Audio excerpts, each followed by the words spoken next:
ప్రభు యేసు నా రక్షక, నొసగు కన్నులు నాకు, నిరతము నే నిన్ను చూడా. ప్రభు యేసు నా రక్షక, నొసగు కన్నులు నాకు, నిరతము నే నిన్ను చూడా. అల్పయు నీవే ఒమేగయు నీవే, అల్పయు నీవే ఒమేగయు నీవే. ప్రభు యేసు నా రక్షక, నొసగు కన్నులు నాకు, నిరతము నే నిన్ను చూడా. ప్రభు యేసు నా రక్షక, నొసగు కన్నులు నాకు, నిరతము నే నిన్ను చూడా.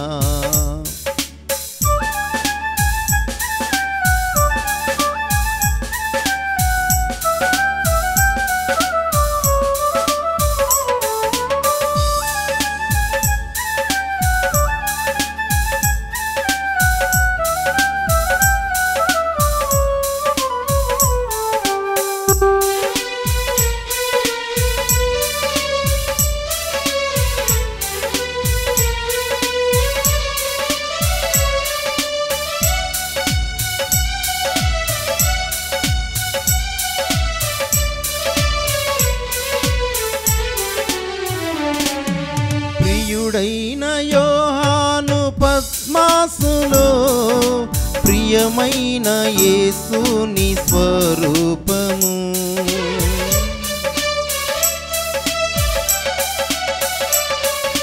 ప్రియుడైన యోహాను పద్మాసులో, ప్రియమైన యేసుని స్వరూపము. ప్రియమారజూచి బహుధన్యుడయ్యే, ప్రియ ప్రభు నిన్ను చూడనిమ్ము. ప్రియమారజూచి బహుధన్యుడయ్యే, ప్రియ ప్రభు నిన్ను చూడనిమ్ము. ప్రభు యేసు నా రక్షక, నొసగు కన్నులు నాకు, నిరతము నే నిన్ను చూడా. ప్రభు యేసు నా రక్షక, నొసగు కన్నులు నాకు, నిరతము నే నిన్ను చూడా. కీర్తనలు 119:35. నీ ఆజ్ఞల జాడను చూచి నేను ఆనందించుచున్నాను, దాని యందు నన్ను నడవజేయుము. ఈ 119వ కీర్తన పెద్దదని అనుకోవడమే కానీ చాలా మంచి విలువైన ప్రార్థన. భూమి మీదనున్న ప్రతి మనుష్యుని యొక్క ఏమంటాం అవసరము లేదా వాని బలహీనత అన్నీ ఈ కీర్తనలో ఉంటాయి. ఇది పొందిగ్గా చదువుకుంటే ప్రతివానికి చాలా మంచిది. ఈరోజు మనం చదివిన వాక్యం, నీ ఆజ్ఞల జాడను చూచి నేను ఆనందించుచున్నాను, దాని యందు నన్ను నడువజేయుము. ఈ మాట ప్రతి ఒక్కరు చెప్పే అంత తేలికైన మాట కాదు. అంటే ఆనందించడానికి ముందు ఇతను ఏం చేశాడో అందులో రాసింది. ఆనందించుచున్నాను అనడానికి ముందు అతను చేసిన కృషి లేదా ఏమనకంతే అతను చేసిన పని చాలా పెద్దది. అదేంటి అంటే దేవుని ఆజ్ఞను చూశాడు. ఆ ఆజ్ఞల జాడను చూశాడు. చూసి అందులో ఆనందం ఉందని, ఇదే నాకు మంచిదని అనుకున్నాడు. ఆనందము అంటే ఇంద్రియాలకి తృప్తినిచ్చేదాన్ని ఆనందం అంటాం. ఇంద్రియాలకు ఆప్యాయనము కలిగించేది. ఆప్యాయనము అంటే తనివి అంటే ఇక తినలేకపోవడం. తనిశాను అంటే అర్థం ఏంటంటే ఇంక నేను తినలేను, తృప్తి చెందిపోయాను. ఏ విషయంలోనైనా సరే ఇంకా చాలు ఇది నాకు అని అనిపించేదాన్ని తనివి అంటాం, తృప్తి అంటాం. అలాగే ఇంద్రియాలన్నిటికీ కూడా అటువంటి తృప్తినిచ్చేది. అంటే ఇంద్రియాలు అనేవి మనకు తెలుసు, పంచేంద్రియాలు, అలాగే 5 అంతరింద్రియాలు, 5 కర్మేంద్రియాలు అంటే భాషలో ఉంటాయి.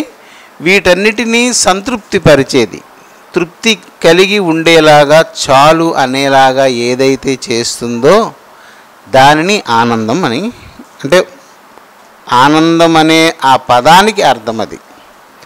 ఇంద్రియాలన్నిటికీ తృప్తినిచ్చేది, ఇంకా చాలు నాకు హాయిగా ఉంది అని అనిపించే ఒక మనస్సు యొక్క నిద్రాణం. అంటే మనస్సు సంతృప్తి పడి ఇంకా చాలు అని పడుకుని పోతుంది అన్నమాట, ఇంకా అక్కర్లేదు అనేసి. అది ఈ కీర్తనలో ఈ భక్తుడు దేవునితో చెప్తున్నాడు ఈ మాట. దేవుని దగ్గర మనం ఏదైనా మాట్లాడేటప్పుడు జాగ్రత్తగా మన మనసుని చూసుకోవాలి. అంతేగాని తోచినట్లుగా మనుషుల దగ్గర మాట్లాడినట్లుగా దేవుని ప్రార్థనా సమయంలో దేవుని దగ్గర మనం వాడకూడదు. పాటికి 10 సార్లు మన మనసుని పరిశీలించుకొని మన నోటి నుండి మాట బయటికి రానివ్వాలి.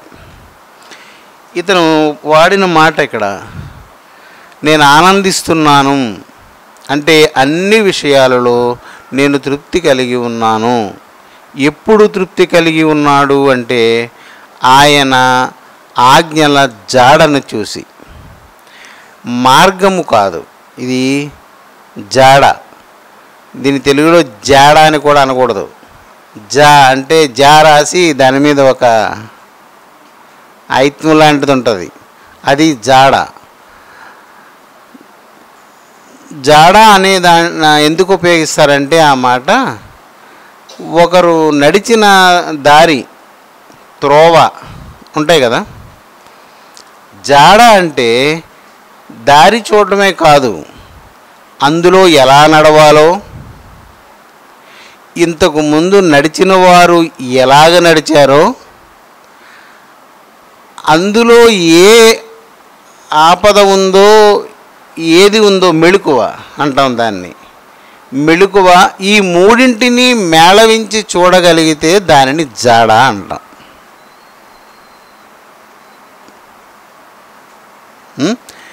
ఎందుకు అంటే చూడండి, జాడ అంటే మనం అనుకోవడం వెళ్ళిపోయింది అనుకుందాం. ఇప్పుడు ఒక మనిషి అన్నా వెళ్ళచ్చు, లేదా ఒక జంతువైనా ఏదైనా వెళ్ళిపోయిన జాడను చూస్తాం. పరిగెత్తి వెళ్ళిందా, నడిచి వెళ్ళిందా, జాగ్రత్తగా అడుగులో అడుగు వేసుకుని వెళ్ళిందా, లేదా కిందన ముళ్ళు గుచ్చుకుంటే నడిచిందా, కాళ్ళు కాలితే, ఇవన్నీ అంటే జాడ అనే దాంట్లో ఈ 3 మెళుకువలు ఉండి గమనించి చూడగలిగితే దాన్ని జాడ అంటాం. లేదు అంటే బాట, దారి, 10 మంది నడిచేమనుకోండి ఒక మచ్చలాగా ఏర్పడుతుంది, అది జాడ కాదు, అది దారి. దారి వేరు, మార్గము వేరు, జాడ వేరు. ఈ లేఖన భాగంలో మనం చదువుతున్నాము దేవుని యొక్క ఆజ్ఞల జాడ. ఆజ్ఞ అంటే మనం చాలాసార్లు చెప్పుకున్నాం. ఆజ్ఞ అంటే ఏంటి? దేనినైనా ఒక పనిని పూని చెప్పబడింది ఆజ్ఞ. ఆర్డర్, ఆజ్ఞ అంటే మనకు తెలిసిన పరిభాషలో ఆర్డర్, గవర్నమెంట్ ఆర్డర్. ఇదిగో అక్కడ నువ్వు టీచర్గా వెళ్ళు. ఆ ఆజ్ఞలో ఏముంది? ఏ పని ఉంది? విద్య రాని వాడికి విద్య నేర్పవలసిన పని ఆ ఆర్డర్లో ఉంది, ఆజ్ఞలో ఉంది. దేనినైనా ఒక పనిని జరిగించడానికి అంటే దీనిని అనుసరిస్తే ఆ పని అయిపోతుందంతే, ఇంకా దానిని ఆజ్ఞ అంటాం. ఆజ్ఞకున్నటువంటి మరొక లక్షణం ఏంటంటే ఆజ్ఞను మీరితే శిక్ష ఉంటుంది అందులో. ఆజ్ఞలో అనుసరిస్తే ఆజ్ఞ యొక్క ఫలం ఉంటుంది, దాన్ని నిరాకరిస్తే శిక్ష ఉంటుంది. ఆజ్ఞలో ఈ రెండు ఉంటాయి. ఇప్పుడు ఈయన అంటున్నాడు నీ ఆజ్ఞ అన్నా, అది అంటే బహువచనం వాడాడు. నీ ఆజ్ఞలు అంటే ఒక ఆజ్ఞ కాదు కదా దేవునివి. నీ ఆజ్ఞలు, వాటికి ఒక జాడ ఉంది. ఆ జాడ ఎక్కడిది? అది ఆ జాడ మనకు ఎలా తెలుస్తుంది? ఇతను ఎలా చూశాడు, ఆజ్ఞ ఎలా నడిచిందో, ఏం చేసిందో ఎలా చూశాడు ఇతను? ఆజ్ఞ యొక్క జాడ మొట్టమొదట మనకు ఎలా తెలుస్తుందంటే ఉపదేశాన్ని బట్టి తెలుస్తుంది. ఆజ్ఞ యొక్క జాడను గుర్తించడానికి మనకు ఎలా తెలుస్తుందంటే ముందు ఉపదేశం వలన తెలుస్తుంది. ఉపదేశం వలన తెలుస్తుంది, కానీ దానిని ఎలాగ నడవాలో అనేది ఎలా తెలుస్తుందంటే దాని ముందు నడిచి వెళ్ళిన వానిని బట్టి తెలుస్తుంది. ఇప్పుడు మనకు ఆజ్ఞల జాడలో విశ్వాసులయుండుడి, విశ్వాసము గలవారయుండుడి, విశ్వాసములో నష్టములో అల్ప విశ్వాసం ఉండకూడదు అని మనకు ఆజ్ఞ ఉంది. విశ్వాసము అనగానే దాని జాడని కనిపెట్టడానికి మనం ఎవరిని చూడవలసి వస్తుంది? అబ్రహాముని చూడవలసి వస్తుంది. అబ్రహాము ఎలా నడిచాడో దానిని బట్టి విశ్వాసము గలవారయుండుడి అనే ఆజ్ఞ యొక్క జాడ తెలుస్తుంది. ఇంకా ఆ జాడలో మెళుకువ, అబ్రహాము ఏ పరిస్థితులలో ఎలాగ ప్రవర్తించాడు, ఎలాంటి స్థితులలో ఏమి నిర్ణయించుకున్నాడు, ఏమి ఆలోచించాడు, ఇవన్నీ ఆ జాడలో ఉంటాయి.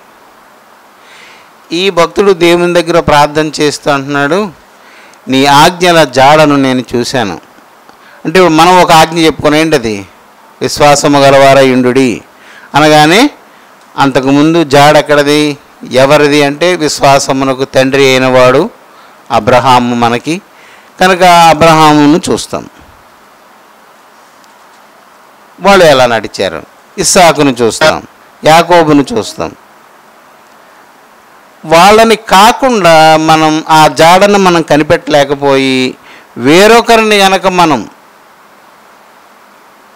ఉదాహరణగా తీసుకుంటే అసలు ఈ విశ్వాసపు జాడలో నుంచి మనం తొలగిపోతాం. ఎందుకంటే ఏదైనా మనకి ఈ దేవుని యేసుక్రీస్తునందు విశ్వాసం ఉంచి ఆయన ఆజ్ఞల్ని ఇలాగ మనం శనివారం ఆదివారం మనం సమాజంగా ఉంటూ ఈ దేవుని మాటలు చెప్పుకుంటూ ఈ క్రమశిక్షణని ఈ భయభక్తుల్ని ఎందుకు కొనసాగిస్తాము అంటే మనం లోకంలో ఉన్న వాటి కోసం కాదు. అవన్నీ ఆహారం పానం మనకి అన్నీ ఉన్నాయి. అవన్నీ మనకి ఎందుకు ఉపయోగపడతాయో మనం చాలాసార్లు చెప్పుకున్నాం. కానీ ఇది నిరంతరము నివసించడానికి జీవించడానికి ఉపకరించే సంగతులు ఇవి. వాటి విషయంలో మనం బద్దకించినా పర్వాలేదు, కానీ దేవుని ఆజ్ఞల విషయంలో మనం ఏమాత్రము వేమరపాటుగా ఉండకూడదు. అవన్నీ ఉండనివ్వండి, మీకు సంపద ఉండనివ్వండి, సంపద అనుదినము వచ్చే అంత కలిమి దాన్ని తినడానికి కావలసినంత ఆరోగ్యము ఇవన్నీ ఉన్నా దీనిని మాత్రం ఖచ్చితంగా మనం అభ్యాసం చేయాలి. ఈ భక్తుడు చెప్తున్నాడు, నీ ఆజ్ఞల మార్గాన్ని నేను చూశాను అనగానే ఇప్పుడు మన మనసు ఎటు వెళ్ళాలి అంటే దేవుని ఆజ్ఞలు ఎన్ని ఉన్నాయి, ఆ ఆజ్ఞల్ని నా ఆజ్ఞలలో నిలిచిన వారు ఎవరున్నారు, వాళ్ళు ఎలా నడిచారు, నడిచినప్పుడు వాళ్ళకు వచ్చిన అడ్డాలేంటి అంటే నడవకుండా చేసిన సంగతులేంటి, వాళ్ళు నడవలేని స్థితిలో ఉన్నప్పుడు వాళ్ళు ఏం చేసి వాళ్ళ నడకను పూర్తి చేసుకున్నారు, వాళ్ళు ఏ ఏ పరిస్థితులను ఎదుర్కొన్నారు, వీటిని మనం చూడాలి. ఇది వాక్యం చిన్నదే కానీ దీని వివరం చాలా ఎక్కువ. మనకు చాలా సంగతులు బైబిల్లో మనం చదువుతున్నాం. హనోకు దేవునితో నడిచినప్పుడు దేవునితో నడవడం అంటే ఏంటో అనగానే మనకు జాడను చూపించేవాడు ఎవరు అంటే హనోకు. హనోకు ఏంటి సంగతి అంటే అన్ని సంవత్సరాలు దేవునితో నడిచాడు. నేను అది చదివినప్పుడు అనుకున్నాను, అప్పుడు సంవత్సరానికి రోజుకి 3 గంటలు 5 గంటలు టైం ఉండి ఉంటుంది. అన్ని సంవత్సరాలు దేవునితో నడవడం అంటే చిన్న విషయమా? మనకున్న ఈ తక్కువ టైంలోనే మనం దేవునితో నడవలేకపోతున్నాం. 360 సంవత్సరాలు దేవునితో నడిచాడు. అతను పిల్లల్ని కంటున్నాడు, ఉంది కదా అందులో అన్ని రాసి ఉంది. అతని జీవితం, కుటుంబ జీవితం జీవిస్తూనే దేవునితో నడిచాడంటే ఆ జాడలో మనకేం కనిపిస్తుంది? హనోకు అన్ని సంవత్సరాలు కుటుంబ జీవితం చేస్తూనే, పిల్లలతో ఉంటూనే, పిల్లలు అనగానే అన్ని సమస్యలు ఉంటాయి, అందరూ గుణవంతులు ఉండరు, అలా ఉంటూనే అతను దేవునితో నడిచాడు. ఇప్పుడు మనం ఆ ఆజ్ఞను అనుసరించాలి, దేవునితో నడవాలి అనే ఆశ ఉన్నవాడు హనోకు నడిచిన జాడను చూడాలి. ఎలా నడిచుంటాడు? నాలాంటి ఒడిదుడుకులన్నీ అతగాడికి వచ్చి ఉంటాయి. అప్పుడు అతను ఏం చేసి ఉంటాడు? జాడ అనేది అసలైన దృగ్విషయం కాదు, కనిపించే సంగతి కాదు. అది మొత్తం ఏదోలాగా ఒక వీడియో చూసినట్లుగా మనకు కనిపించదు. అది జాడ అనేది మసకగా కనిపించి కనిపించినట్లు, ఉండి ఉండనట్లు, దొరికి దొరకనట్లుగా ఉంటుంది. అది ఛాయామాత్రంగా ఉంటుంది, అది లీలగా అనిపిస్తుంది.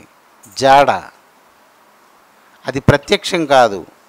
అది మనసుతో మనం దానిని చూడడం, మనసుతో కొలవడం, మనసుతో అనుసరించడానికి ఇవన్నీ మానసికమే. అది అతను అంటున్నాడు, నీ ఆజ్ఞల జాడను నేను చూశాను అని. మరి ఇది పెద్ద స్థాయి, భక్తిలో పెద్ద స్థాయి. నేను ఎప్పుడైనా గుర్తుపెట్టుకోండి, నేను అని కాదు, ఎవరైనా ఏం చేయాలంటే లోకాన్ని, భక్తిని విడదీసుకోవాలి. హనోకు దేవునితో నడిచాడు, కానీ లోకం అతనికి ఉంది. భార్య బిడ్డలు, అమ్మా నాన్న, బంధువులు, పెళ్ళిళ్ళు, ఈ చుట్టరికాలు, రాకపోకలు అన్నీ అతనికి ఉన్నాయి. అందుకే అక్కడ రాసినప్పుడే ఆ పొందికతనం మనకు కనిపిస్తుంది. చూద్దాం ఒకసారి ఆదికాండంలో 21 నుండి చూడండి. హనోకు 65 ఏండ్లు బ్రతికి మెతూషలను కనెను. హనోకు మెతూషలను కనిన తరువాత 300 ఏండ్లు దేవునితో నడుచుచు, హనోకు దినములన్నీ 365 ఏండ్లు. ఉందా? ఇక్కడ ఏమని రాశాడు? 300 ఏండ్లు దేవునితో నడచెను అంటే సరిపోను, కానీ మనకి సమాచారం కావాలి. తర్వాత రానున్న మన తరానికి విషయం తెలియాలి. దేవుడు దానిని ఎందుకు దీనిని ఉదహరించాడు అంటే, ఈ తరములో ఉన్న మనము దానిని చూసి బుద్ధి తెచ్చుకోవాలి, నేర్చుకోవాలి, అవగాహనకు రావాలి అని అభిప్రాయంతో ఆ ఒక్క మాట చేర్చడం వలన మొత్తం దాని వృత్తమే మారిపోయింది. ఏమని ఉన్నది అక్కడ? దేవునితో నడుచుచు కుమారులను కుమార్తెలను కనెను. 34 హనోకు దేవునితో నడిచిన తరువాత దేవుడు అతనిని తీసుకొని పోయాను.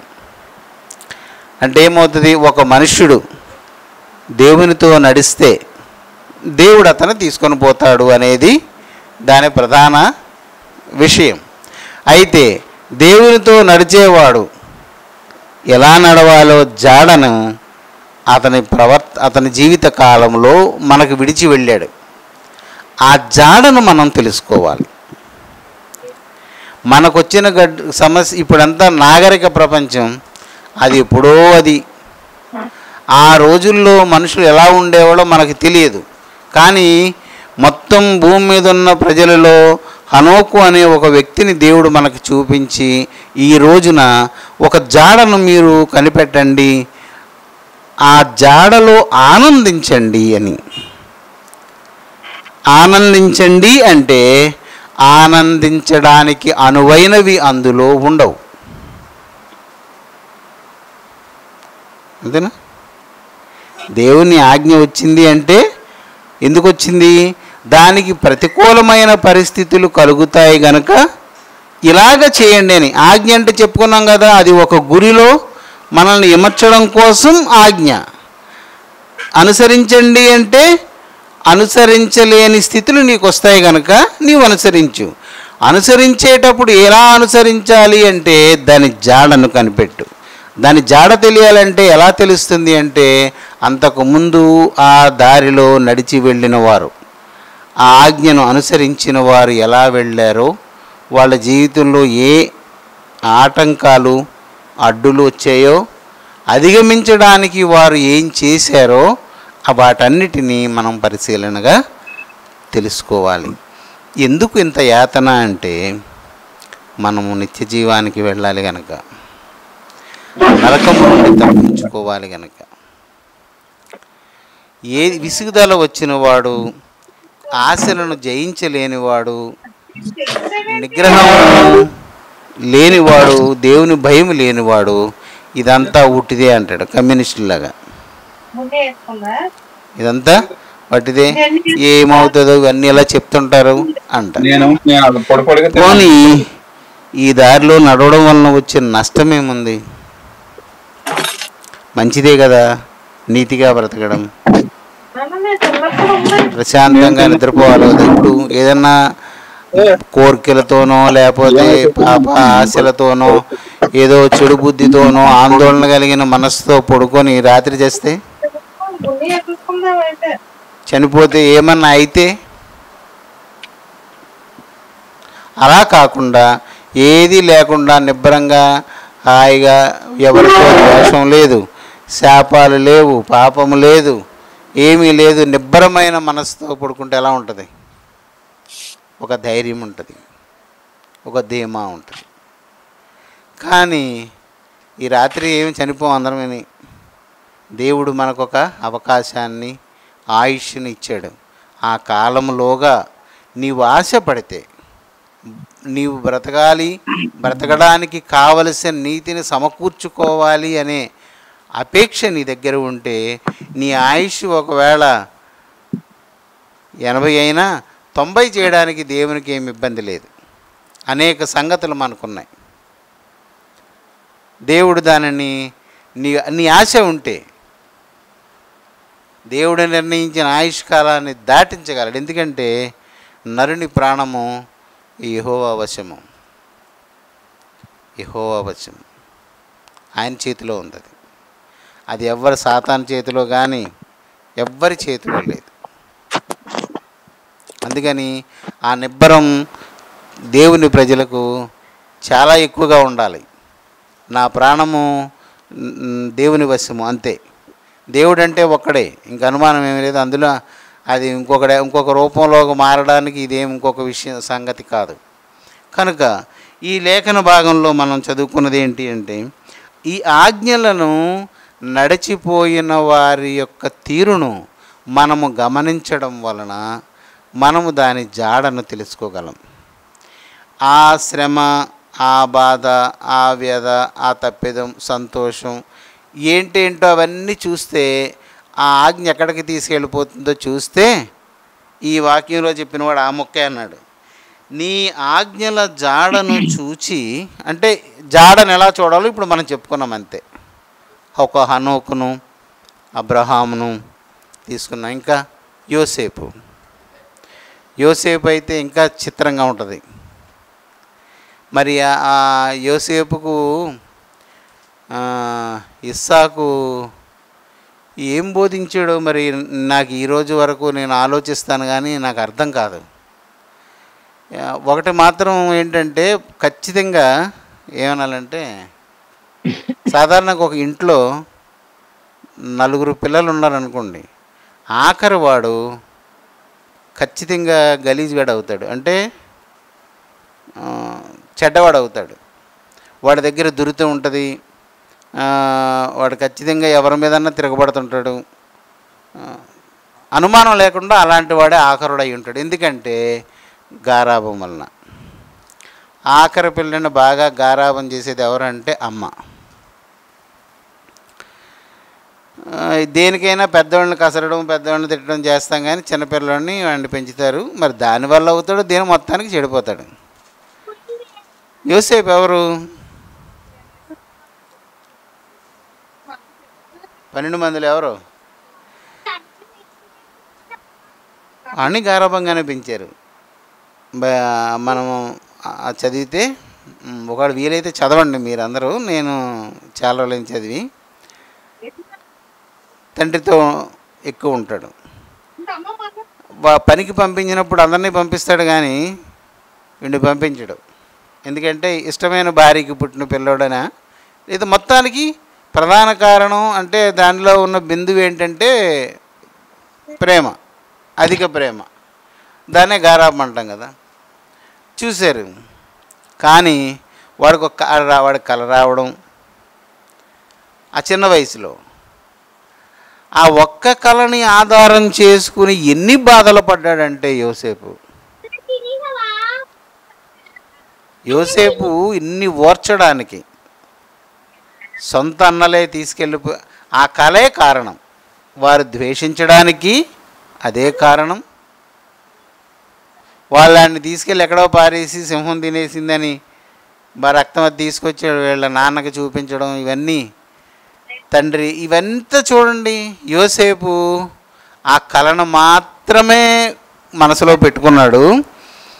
అయితే దేవుని మీద అంత విశ్వాసము ఆ చిన్న వయసులో ఆ కుర్రోడ మనసులో ముద్రించిన తండ్రి చాలా గొప్పడు. ఎలాంటి కష్టాలు ఎవడైనా సరే విసిపెత్తిపోయి, నేనైతే ఐగుప్తుల్లో కలిసిపోదును, పోయి మత మార్పిడి చేసుకుందును, అంత చికాకు పుట్టే సంగతులు. గోతులో దించడం అంటే, నేను ఒక స్నేహితుడు నాకు ఒక దీంట్లో చూపించాడు, బుక్లో సన్నంగా మనిషి పట్టే అంత గోతులో దించేస్తారండి. చాలా లోతులో తవ్వి, వాళ్ళు ఎంత కష్టపడి తవ్వారో, మరి ఆ మట్టి ఎలా తీసారో, ఎక్కి రావడానికి అవ్వదు. అది కొంచెం ఎడవున్నా తనుకొని ఎక్కొచ్చేయచ్చు, కానీ అలాగ ఎక్కి రావడానికి వీలు లేకుండా చేస్తారట. దాన్ని బురద చేసేస్తారట. అది మనకి ఇర్మియా గ్రంథంలో కూడా ఉంటుంది. బురద చేసిన గోతిలోనే ఇర్మియాని ఉంచేస్తారు. అలా ఉంచితే మరి వాళ్ళు ఆ దారమ్మడ పోవడం, ఎవరో పట్టుకొని పోవడం, మళ్ళీ అక్కడ అమ్మేయడం, అక్కడ కూడా బానిస పని చేయడం, కొన్నాళ్ళు కష్టపడిన తర్వాత మళ్ళీ ఒక ఇంట్లోకి రావడం, ఒక యజమానురాల వలన బాధపడడం, అక్కడ నీతిని కాపాడుకోవడం. కనుక ఈ సంగతులన్నీ తెలుసుకున్న ఈ భక్తుడు దేవుని దగ్గర ఏం ఆశిస్తున్నాడు అంటే, నీ ఆజ్ఞల జాడను ఏమన్నాడు, చూశాను నేను, బాగుంది, నాకు అది చాలు. అంటే ఆనందం అంటే చెప్పుకున్నాం కదా, ఇంద్రియముల యొక్క సంతృప్తి. చూపు వలన కానీ, వినికిడి వలన కానీ, వాసన వలన కానీ, రుచి వలన కానీ, స్పర్శ వలన కానీ ఇది చాలు. ఇంద్రియములన్నిటి వలన కలిగే కోరికలన్నిటినీ కొట్టి ఇదొక్కటి నాకు చాలు. నీ ఆజ్ఞల మార్గం జాడను చూచి నేను ఆనందిస్తున్నానంటే, ఈ జాడలో వెళ్ళిన వారు, ఈ జాడలో నడిచిన తీరు నేను ఒప్పుకుంటాను. ఎక్కడెక్కడ పడతామో, ఎక్కడ లేస్తామో, ఇవన్నీ నష్టాలెన్ని, ఇవన్నీ నేను భరిస్తాను. వీళ్ళు వెళ్ళిన గమ్యం చూశాను నేను, బాగుంది, నాకు ఆనందమే. ఇప్పుడు అంటున్నాడు, వీడికి నచ్చినంత మాత్రంలో సరిపోదు, దాని యందు నన్ను నేను నడుస్తానని చెప్పు కదా. అంత సరదా పడినాడు, నాకు అంతా నచ్చింది, బాగుంది, నేను ఇష్టపడుతున్నాను, ఆ జాడంతా కనిపెట్టాను ప్రభా, నాకు ఆనందంగా ఉంది, నేను వెళ్ళిపోతాను అని అంత విషయం అంతా అక్కడే ఉంది. అది ఒక మనుష్యుడు స్వతహాగా నడవదగినది కాదు. ఈ రాత్రి మనం గుర్తుపెట్టుకోవాల్సింది, ఎంతటి భక్తి పరిశుద్ధత మన దగ్గర ఉన్నా అది మనది కాదు, మన దేవుని వలన మనకు దయచేయబడినది అని ఎవరి హృదయంలో ఉంటుందో వాడు దేవునికి ఇష్టడు. ఒకని నడతని శుద్ధి చేసేది, మంచిగా చేసేది ఆయనే. ఆ నడతను చూసి ఆనందించేది దేవుడే. బలా నీవు నమ్మకమైన దాసుడవు అని ఆ రోజున అంటాడు. ఏమిచ్చాడు? ఆ గౌరవము, ఘనత మనకి దేవుడిస్తాడు. మన దగ్గర ఏముండాలంటే నీవిచ్చిందే కదా ప్రభువా. మన దగ్గర మాత్రం ఆ దీనత్వం ఉండాలి. ఒక అబద్ధం ఆడని గుణం మన దగ్గర ఉంటే, నేను ఒక అబద్ధికుడినే, ఒకప్పుడు అబద్ధం అంటే నాకు ఇష్టమే, కానీ అబద్ధం నాకు అసహ్యంగా చేసిన దేవా అని ఆ కృతజ్ఞత, అది అలాంటిది మనం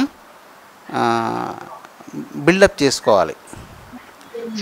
ఆ నైజాన్ని మనం అభ్యసింపజేసుకోవాలి. అంతేగాని నేను గొప్ప, నాకు దర్శనాలు వచ్చేస్తే, నాకు ఈ ప్రార్థన వచ్చేస్తుంది, నేను వాక్యం వచ్చేస్తుంది అని నేను చేస్తున్నాను అని ఎన్నడూ మనం భావించకూడదు. ఈ దైవజనుని యొక్క ఈ చిన్న మాటలో అతను ఎంత ఆలోచన కలిగి ఉన్నాడో మనకు తెలుస్తుంది. నీ ఆజ్ఞల జాడ నేను కనిపెట్టాను, నాకు చాలా ఆనందంగా ఉంది. కానీ మరి అదంతా తెలుసుకుని ఆనందించిన వాడు నడిచి వెళ్ళిపోవడం తెలీదా? అది ఆలోచిస్తాడు కదా. జాడను కనిపెట్టిన వాడు వెళ్ళిపోదాం అనిపిస్తుంది కదా, కానీ వాడు ఎక్కడ చూసుకున్నా అందులో నడిచి ఓపిక వీడికి కనబడలే. నాకు ఈ వాక్యం ఇది చదవడానికి నాకు చాలా ఆశ్చర్యంగా ఉంటుంది. అతను ఎంత దైవికమైన జ్ఞానం కలిగి ఉన్నాడా, ఎంతటి అభ్యసనమైన మనస్సు అతనికి ఎలా కలిగింది. అసలు ఈ 119వ కీర్తన, ఈ ప్రార్థన రాసిన వాడెవడు అనేది అసలు ఏమీ తోచదు. ఎవడైనా తెలిసినా మాత్రం ఏం చేయగలం? ఇతను అదే అంటున్నాడు అనమాట. దేని యందు నీ ఆజ్ఞల జాడ, అంటే నీ ఆజ్ఞలు నడిచి వెళ్ళిన వారి యొక్క దాని యందు నన్ను నడువజేయి. నడిపించు కాదు, నడువజేయి అంటే ఒకడు తోసుకెళ్ళడం కానీ లాక్కెళ్ళడం కానీ జరగాలి నడువజేయడంలోని. ఇప్పుడు ఒక గొర్రెని తీసుకెళ్తాను కదా, నడవడం దానికి ఏం చేయాలి? లాగాలి. ఒకడు వెళ్ళలేకపోతున్నాడు అనుకోండి, ఏం చేయాలి? తోయాలి. అంటే ఏంటి? దైవికమైనటువంటి సహాయము, దేవుని వలననైన బలము ఒకరికి అందితే అప్పుడే ఆ జాడలో వీడు తెలుసుకున్నదైనా సరే. అబ్రహాం జీవితం అంతా మనకు తెలుసు, కానీ అందులో మనం నడవలేము. యోబు నడిచిన దారి మనకు తెలుసు, నడవలేము. పౌలు నడిచిన దారి మనకు తెలుసు, నడవలేము. వారు ఎలా నడిచారు? వాళ్ళు నడిచారు, నేను నడవలేకపోతున్నాను. ఏం చేయాలి ఇప్పుడు? వాళ్ళు నడవడానికి ఏది కారణమైందో ఆ కారణాన్ని మనం తెలుసుకుంటే సరిపోతుంది. ఈ వాక్యం యొక్క భావం అదే. నీ ఆజ్ఞల జాడను నేను చూశాను, నాకు ఆనందంగా ఉంది. ఆనందం అనేది ఏంటంటే ఇంకా ఫైనల్ హ్యాపీనెస్, దానికి అంత మించి కోరుకోదగింది అంతలాగా చెప్పాడు ఇతను. మీరు కావాలంటే వెళ్ళి డిక్షనరీ చూడండి, ఆనందము అంటే ఏంటో తెలుస్తుంది. ఇంకా ఏ కోరిక ఉండదు. పూర్తి సంతృప్తి కలిగి ఉంటే, అంతకన్నా ఎక్కువని కోరుకోకుండా ఉంటే దాన్ని ఆనందము అని అంటాం. అతను అంటున్నాడు, నీ ఆజ్ఞల జాడను చూచి నేను ఆనందించాను కాదు, అతను నిరంతరం అది ఇష్టమవుతుంది. అయితే చెప్తున్నాడు, దాని యందు నన్ను నడువచేయు. దేవుని పిల్లారా, ఈ ఆసక్తిని మనందరం కలిగి ఉందాం. ఈ రాత్రి ఈ ఆలోచనని మన మనసులో స్థిరపరుచుకుందాం. మనం ప్రార్థనలో మన పరిశుద్ధులను చాలామంది మనకు తెలుసు. బైబిల్ చదువుతున్నప్పుడు పాత నిబంధనలోను నూతన నిబంధనలోను ప్రవక్తలు మనకందరూ తెలుసు. చాలామంది జీవితాల గురించి మనం చదివే ఉంటాం. ఈ పాటికి ఎహెచ్కేలు కానీ, ఇర్మియా కానీ, ఏలియా కానీ, హనోకు, వీళ్ళందరి గురించి మనం చదువుతున్నాం. ఎక్కడైతే మన ప్రవర్తన వారిలాగా లేదో, వారు నడిచినట్లుగా లేదో, అక్కడ మనం ఆగాలి. ప్రార్థన అనగానే గబగబా చెప్పేయడం కాదు.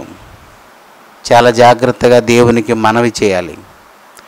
మన నోటి వెంట వచ్చే ప్రతి మాట, ఇప్పుడు మీరు పాడారే నిబంధన, మనమెక్కడ నిబంధన జనులు అనేయడానికి?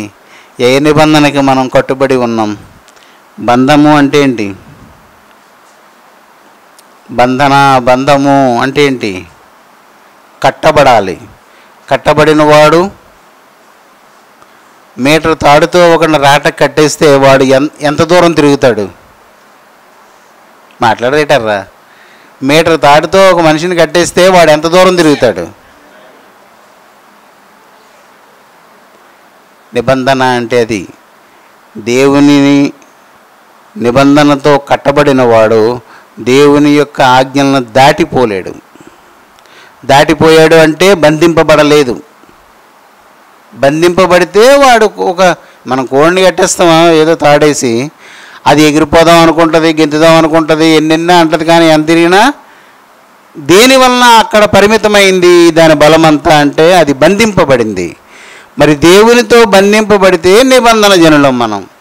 మనం బంధింపబడకుండా మనం ఆనందిస్తుంటాం. ఉట్టిదే తూతూ పాటలు లాంటివి. అలాగే చాలా పాటలు. నాకు ఈ నిబంధన జనులం పాట నాకు చాలా ఇష్టం. రాజబాబురావు గారు పాడు, చాలా రోజుల తర్వాత విన్నాను కూడా.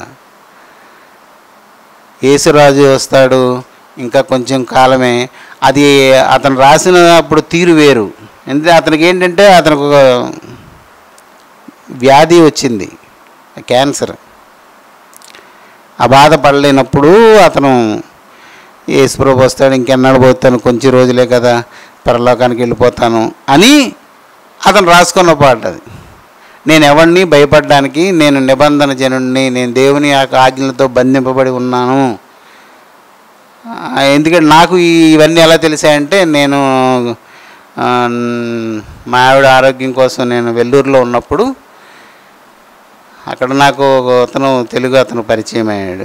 పరిచయం చేసేటి ఈయన ఎవరంటే, ఒకసారి వచ్చారు మన చర్చికి వచ్చారు, ఆయన రాజబాబురావు గారు మేనల్లుడు.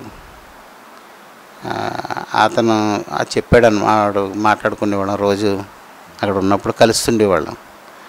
ఇలాగన్నా ఇలా జరిగేది, ఇలా ఉండేది, ఈ పరిస్థితులు ఇలా అయింది. నేను కూడా ఇక్కడే మా మాయ దగ్గరే ఉన్నాను, ఈ పలానా దగ్గర నెలకు 15,000 అద్దె రూమ్ తీసుకున్నాను, మా మాయగారు ఇక్కడే చనిపోయి, ఇవన్నీ చెప్పారనమాట. వెనకాతల ఆయన ఒక పల్లవి అనుపల్లవి వెళ్తుంటుంది, యేసురాజు వచ్చును ఇంకా కొంతకాలమే మోక్షం మందు చేరేదను. ఎందుకంటుంటాడంటే, ఇంక నేను ఎన్నాళ్ళు ఉంటాను, కొద్ది రోజులే దేవుని దగ్గరికి వెళ్తాను. అలాంటి ఆర్ద్రతతో వాళ్ళ అనుభవం ఎక్స్పీరియన్స్తో రాసిన పాటలు అవి. నిబంధన జనుడు అంటే ఎవడంటే దేవునితో బంధింపబడిన వాడు. ఎంత తిరిగినాడు దేవుని చుట్టూ తిరుగుతాడు, కానీ బియాండ్ ద లిమిట్స్ వాడు వెళ్ళలేడు. ఇంకా వాడు నిబంధన ప్రజలంటే. కనుక మనం కూడా దేవుడు అలా మార్చడానికే మనల్ని చేరదీశాడు, మనల్ని రక్షించాడు.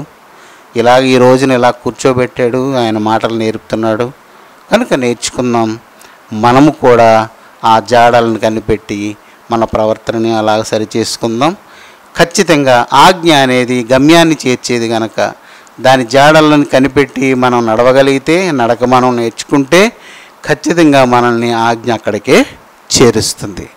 మనం రెండో విషయం కూడా గుర్తుపెట్టుకోవాలి. ఆజ్ఞను గనక మీరితే, ఆజ్ఞను విడిచి చరిస్తే, ఆ ఆజ్ఞ ఏదైతే రక్షణకరమైనదో అదే ఆజ్ఞ మీరితే అది మనకు శిక్ష అవుతుంది. శిక్ష అంటే ఏం కాదు, నరకం. అనుసరిస్తే నిత్య జీవము, అనుసరించలేకపోతే నిత్య నరకం. కనుక ఈ వాక్యాన్ని అందరం కలిసి ఒకసారి చదువుకుందాం మనం. నీ ఆజ్ఞల జాడను చూచి నేను ఆనందించుచున్నాను, దాని యందు నన్ను నడవజేయము. అలాంటి కృపదేవుడు మనకు అనుగ్రహించునుగాక. ఆమేన్. ప్రార్థన చేసుకు. కృప కలిగిన మా దేవా, మహోన్నత స్థలములోనున్నవాడా, నరులందరి హృదయములను పరిశీలించుచున్నవాడా, అందరినీ దృష్టించుచున్నవాడా, నీ రక్తము చేత విమోచింపబడిన వారిని మరి అధికముగా దృష్టించుచున్న దేవా, నీకు స్తోత్రములు కలుగునుగాక. ప్రభువా, ఈ సమయమందు నీ సన్నిధిలో చేరి ఉన్న మమ్మను దయచూడు. మేమందరము బలహీనతల చేత ఆవరింపబడి ఉన్నవారమే. కొన్ని విషయములలో నీ ఆజ్ఞ జాడను కనిపెట్టగలిగిన,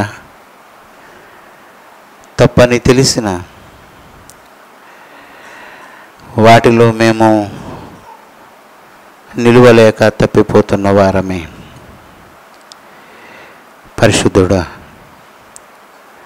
నీ ఆజ్ఞల జాడలను కనిపెట్టవలసినవి ఇంకా ఉన్నవి. వాటిని బట్టి ఆనందించే స్థితి కూడా మా దగ్గర లేదు. నీ రాజ్యమునకు చాలా దూరముగా ఉన్నాము. దయతో మా ఎడల ఓర్పు వహించి మా ఆయుష్కాల దినములు పూర్తి కాకముందే నీ రాకముందే ప్రభువా మమ్మల్ని జ్ఞాపకం చేసుకొని పరిశుద్ధపరచు.